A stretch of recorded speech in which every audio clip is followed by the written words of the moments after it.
action is the highest good.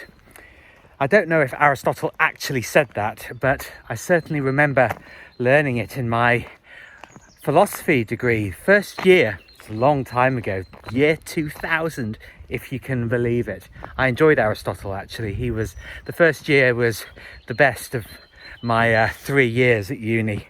Ironically enough, the first year didn't count at all to the final grade. Interesting that, isn't it? It's the more, as it went on, the more political bullshit that you had to listen to from what I now discover as incredibly indoctrinated and heavily biased, even back then, to the left wing of politics. But the thing that a lot of these people have in common, lecturers, people that we see on the television, many people online, is their indisputable stance as armchair warriors without really getting out into the world and really doing things. And here's the issue. Everybody has a different definition of what it is to actually do something, to make a difference, to make a contribution. And people will disagree for eternity over what is the right thing to do. But I know that a massive part of my quest and my journey is to do the stuff that resonates with me. And in everything that I do, in every recording that I do, what I want to impress upon you and imbue you with is that I can't tell you what the right thing for you to do is. All I can really do is recommend that you trust your instincts and to get involved in things and follow your intuition and frankly just see what jives, what resonates. And a huge part, as you can probably tell from the amount of times I mention it in my videos, my version of getting out into the world and doing things is here in these absolutely glorious surroundings, this magical spot and private kingdom of its own in Chatsworth. And each week I walk over to Bakewell for therapy, and I decided that, well, since I'm already doing a massive walk anyway, I'll combine it with going around the house once a week. And on other days, like today, in the glorious sun, that I come out into the gardens and explore different corners and hang around for a little bit longer in certain spots to really soak it in.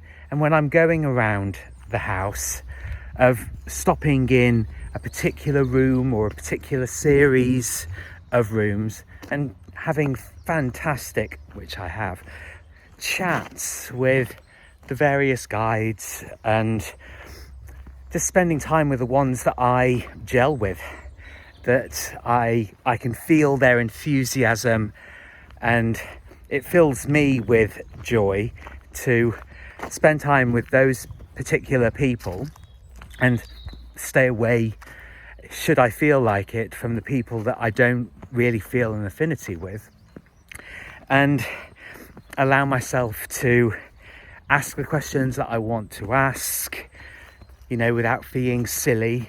Because a huge part of judging myself is that I've actually made a sort of a misery, frankly, out of things that are perfectly reasonable, perfectly normal, perfectly understandable, and that add, to the great tapestry of my life. I've judged myself on that stuff.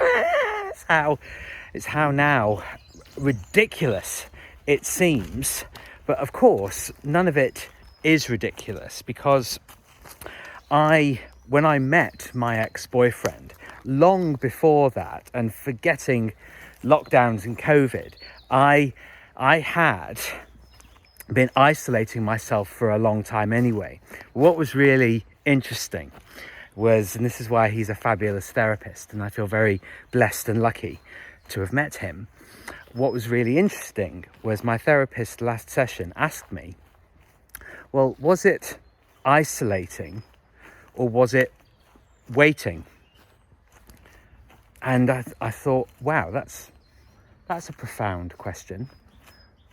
I don't really know, For a little while, I sort of was a little bit stumped, and it really got me thinking. And what I now realise is, because I had the relationship dynamics of my former friendships and various people, colleagues, people that I'd known, I realised that they were so opposite to the way that I would want to be in relationships.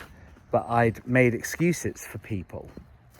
But really, I was waiting for, and he's very generous, my therapist. He makes these suggestions, and he says, well, no, the thing is, if this doesn't resonate, then, maybe, he often says, well, maybe I'm getting this wrong, but perhaps you can look at it this way, or this is how it seemed to him. But it was a really profound moment, actually. So I thought, well, I've been waiting for people that I can actually hang around, be comfortable with, be myself with, be able to speak openly and honestly, without being criticised mercilessly by people. And so, yes, I was waiting. But the reason today that I'm remarking on being an armchair warrior, of pontificating from the sidelines and being in the darkness of ignorance. Well, the thing is, when you get out into the world and you start testing what it is that I want from relationships, and think about this for yourself, of testing what it is that I want against people that I encounter, and make really empowered, healthy and happy choices about who I do actually spend my time around, and stick to it. Because this is why I talk about trusting yourself a lot. Underneath all of the noise and all of the crap, we all know. You know what you want. I know what I want. But what makes the difference is the bravery and honesty to actually affirm it and to actually live it. And so when I'm interacting with people now, I'm far more present, and I'm getting what I want out of the situation. And the other person, it's up to them, but you can tell when something feels right with somebody else. It's a really uplifting experience. It really makes life the joyful experience that it should be and that we deserve.